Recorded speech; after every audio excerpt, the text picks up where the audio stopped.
Je suis un des membres fondateurs du club de maquettes de Montbrison, avec trois autres membres, Jean-Pierre Muller, Jean-Marc Boisbieu et André Gallard. C'est un club qui a été fondé en 1987, qui comprend environ 35 membres et qui se réunit minimum 2 fois par semaine, donc les mercredis après-midi et puis samedi après-midi, pour faire ensemble, chacun de son côté, des maquettes ou des dioramas. Des dioramas, c'est des reconstitutions de scènes civiles ou militaires.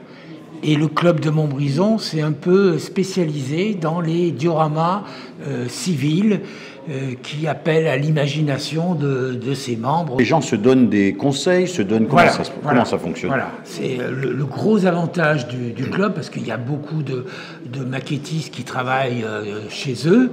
Le gros avantage du club, c'est l'échange de conseils, de petits trucs. Voilà. D'accord. Donc on est l'un à côté de l'autre. Il y en a un qui est spécialisé, par exemple, en pose, on appelle ça des décalques, donc c'est pour décorer les voitures de course, par exemple.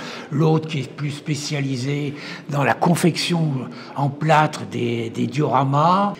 On a un très beau local avec atelier, donc machine à bois, etc. D'accord. Et surtout donc un local de peinture, donc où on peut peindre à l'aérographe sans problème. Aujourd'hui, expliquez-nous, c'est une bourse d'échange ici.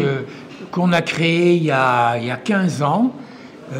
Donc c'est un petit peu différent de notre activité. Donc ça s'adresse aux passionnés, aux collectionneurs de petites voitures, de trains miniatures, de jouets. De petites figurines, j'ai vu. Voilà. Les exposants nous louent des mètres de table pour pouvoir exposer et vendre leur collection. D'accord. Et il y en a combien aujourd'hui d'exposants? Alors là, aujourd'hui, on est à environ 35 exposants et 150 mètres de table de louer. D'accord. Voilà. Et ce sont en général des habitués qui viennent chaque année à votre bourse d'échange ou non? Il y a des habitués, mais il y en a qui viennent de très loin. Par exemple, il y en a un qui vient de Vierzon, donc il est parti cette nuit pour arriver à 7h du matin pour s'installer avant l'ouverture au public. Il y en a qui viennent du Puy, d'autres de l'Allier. Voilà. Et alors votre club, lui aussi, vous participez, de temps en temps, vous allez un petit peu partout en France. Donc c'est vrai que le club a une bonne renommée, parce que depuis le départ, on fait beaucoup d'expositions. On peut aller même en Belgique, on peut aller en Bretagne, donc c'est des vraies expéditions. Le bénéfice de cette bourse nous permet d'aider les membres du club à financer leur... acquérir du matériel, d'accord. Et alors, pour terminer, vous attendez à peu près, je sais que c'est le début, mais vous attendez à peu près combien de personnes dans la journée? On a un petit peu notre... le noyau dur, c'est entre 350 et 400 personnes, visiteurs. Donc, ils cherchent un modèle bien précis. D'accord. Et puis, aussi, donc, entre exposants, ils s'achètent aussi.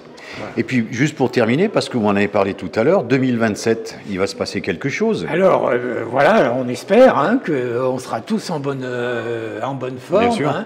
Et donc, 2027, on fêtera les 40 ans du club, ce qui est, je pense, un bel âge pour une association. Et ça sera ce que l'on appelle, nous, des carrefours du maquettisme, où là, donc, avec toutes les relations qu'on a créées avec d'autres clubs de France, donc, ils viennent, ils adorent venir à Montbrison. Ok, mais écoutez, je vous remercie, et puis bon courage à vous, et félicitations. Merci. On a 3 sortes, moi je fais 39-45, les figurines 14-18, et les figurines diverses, voilà. En parallèle, on a aussi les cavaliers, donc des cavaliers du Moyen-Âge, Alors 14-18, c'est celle-là. Les soldats français sont très recherchés. Il y a tout, voiture, train, maquette. On est un club multidiscipline, pas spécialisé. Moi, je suis plus ou moins spécialisé en prototype d'avion. Moi, j'utilise des maquettes existantes que je transforme, que je modifie, que je charcute et je fais de la chirurgie sur maquette. Maquette plastique, bien entendu. On touche un petit peu à tout, et il y a même des bateaux en bois. C'est ce qui est intéressant dans ce club, c'est que vous avez toutes les disciplines et donc on partage entre guillemets, notre savoir-faire, ce qui peut aider les collègues à modifier, à améliorer, à toucher un peu à tout.